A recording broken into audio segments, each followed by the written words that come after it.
Hello dear viewers, আশা করি সবাই ভালো আছেন। আমি একটু গুরুত্বপূর্ণ টপিকস নিয়ে কথা বলবো। সেটা হচ্ছে মানুষের রক্তচাপ,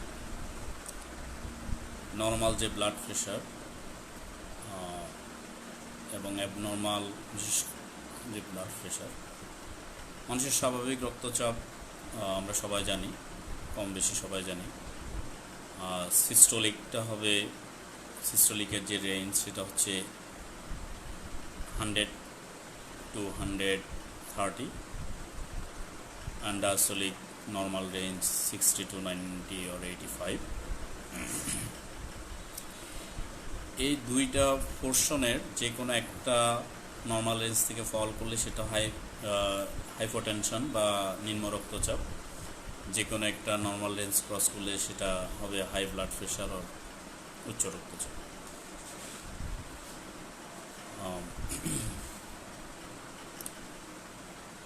এই রক্তচাপের যে বিষয়, স্বাভাবিক যে রক্তচাপ, এই রক্তচাপের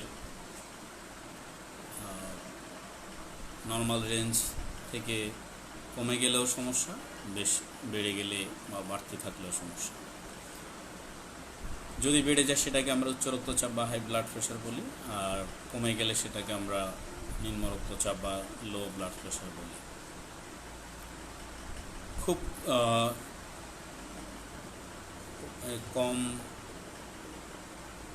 কমই উপসর্গ আপনি বা রোগীরা সাধারণত লক্ষ্য করতে পারে। সেটা হচ্ছে লো ব্লাড প্রেশারের ক্ষেত্রে রোগী সাময়িক ঝাপসা দেখতে পারে,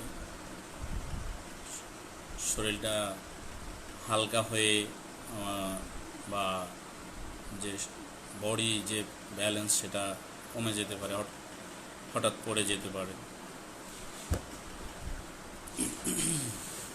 শ্যালো ব্রিদিং যেটা আমরা বলি, বা খুব দ্রুত শ্বাস।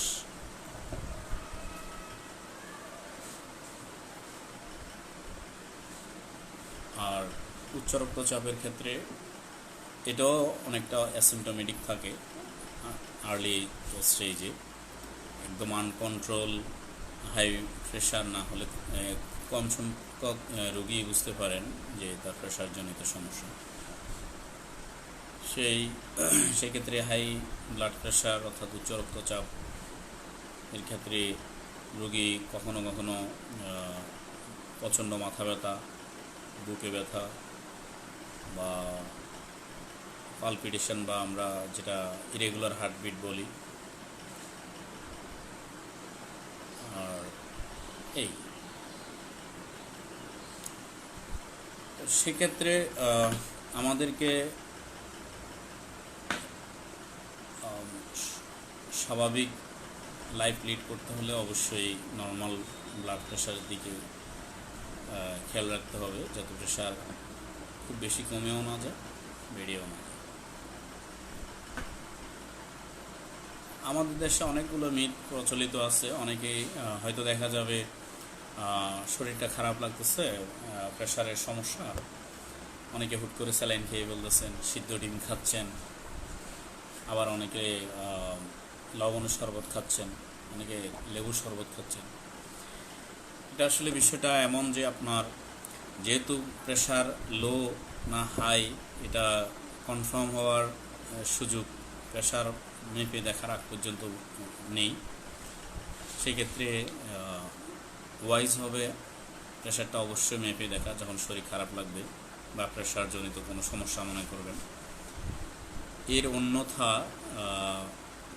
কখনোই প্রেশার না মেপে বা ডাক্তারের পরামর্শ ছাড়া আপনি স্যালাইন বা লবণ পানি বা সিদ্ধ ডিম বা তেঁতুলের শরবত এগুলো খাওয়া উচিত না।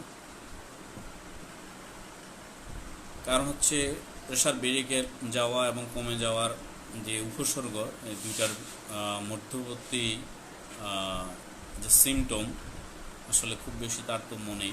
একটা পেশেন্ট বা একটা লোক খুব বেশি কনসার্ন না হলে এটা আইসোলেট করা খুবই কষ্ট। তাই আমি মনে করি এই সমস্ত সিচুয়েশানে অবশ্যই প্রেশার মেপে দেখা উচিত। বা রেগুলার চেক করা উচিত ব্লাড প্রেশারটা। অন্তত টানা 5-7 দিন মেপে দেখা উচিত যে প্রেশার কনসিস্টেন্টলি লো কিনা, কনসিস্টেন্টলি হাই কিনা। তো এবার আসি অনেকের প্রেশারের ওষুধ খাওয়ার যে বিষয়গুলো নিয়ে গাফিলতি থাকে বা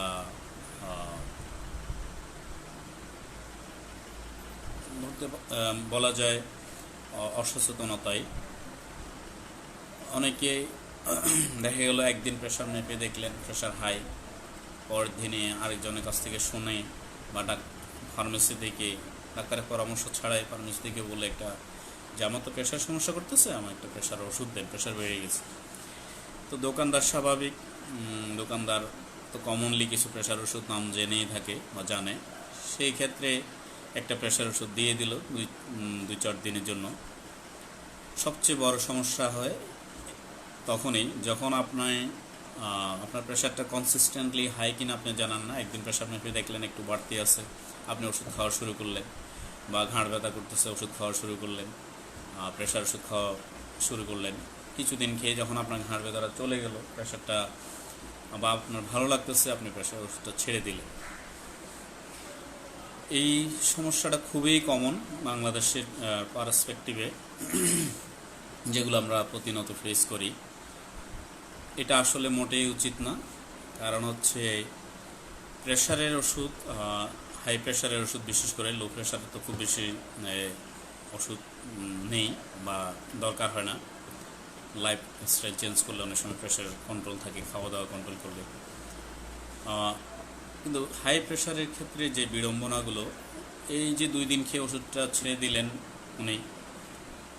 ওনার যে সমস্যাগুলো হবে ইন ফিউচারে, যেটা ওনার প্রেশারটা আনস্টেবল হয়ে যাবে, কখনোই ওনার প্রেশারটার যে নর্মাল যে রিদম সেটা থাকবে না। এটাই আনস্টেবল কন্ডিশন বা আনস্টেবল প্রেশার দেখা দিবে।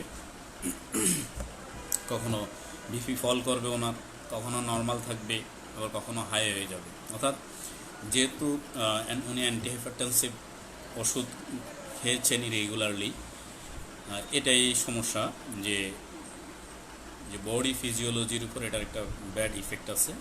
প্রেশারটাকে যে স্টেবল রাখার যে বিষয়টা, এই ব্যালেন্সটা নষ্ট করে।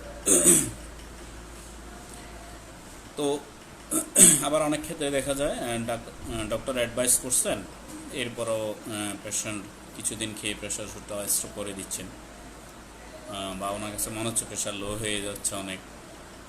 এই জিনিসটাও ঝুঁকিপূর্ণ।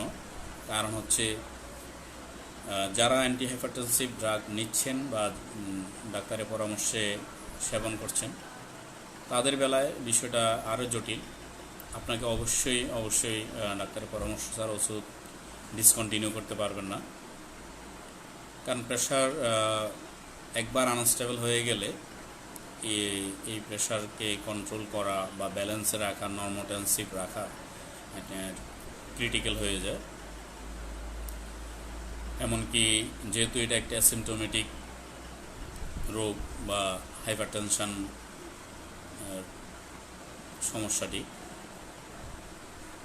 এই কারণে আপনি বুঝে উঠতে পারবেন না যে কখন প্রেশার অনেক বেড়ে গেছে, কখন লো হয়ে যাচ্ছে, কখন নর্মাল আছে।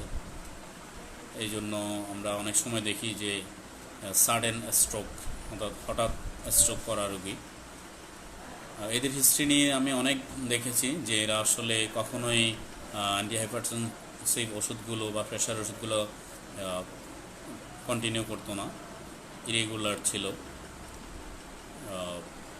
আবার দেখা যাচ্ছে যে খাবারেও তাদের কোনো কন্ট্রোল ছিল না। সব মিলিয়ে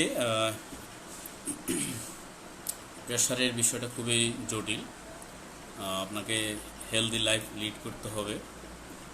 ডাক্তার যদি আপনাকে প্রেশারের জন্য ওষুধ দিয়ে থাকেন, অবশ্যই সেটা ডাক্তারের পরামর্শ ব্যতিরেকে বন্ধ করা উচিত নয়। আমরা অনেক সময় দেখি যে অনেকেই ডাক্তারের পরামর্শ ছাড়াই অন্য আরেকজন রোগীর থেকে বা শুনে ওষুধ খাওয়া শুরু করেন। এই বিষয়টা আরও বেশি সেন্সিটিভ, কারণ হচ্ছে বাংলাদেশে বা পুরো ওয়ার্ল্ডে প্রেশার কন্ট্রোল করার জন্য অনেক ধরনের ওষুধ আছে, অনেক ক্যাটাগরির ওষুধ আছে। সেটা হয়তো আপনার সাধারণ যারা মানুষ আছেন তারা এই ক্যাটাগরিগুলো বুঝবেন না, তারপরেও বলছি। কিছু ওষুধ আছে বিটা ব্লকার জাতীয়, কিছু ওষুধ আছে ক্যালসিয়াম চ্যানেল ব্লকার, কিছু ওষুধ আছে আলফা ব্লকিং ড্রাগস, কিছু ওষুধ আছে অ্যাঞ্জিওটেনসিন কনভার্টিং এনজাইম ইনহিবিটর, কিছু আছে ডায়াবেটিক্স টাইপের অ্যান্টি হাইপারটেনসিভ।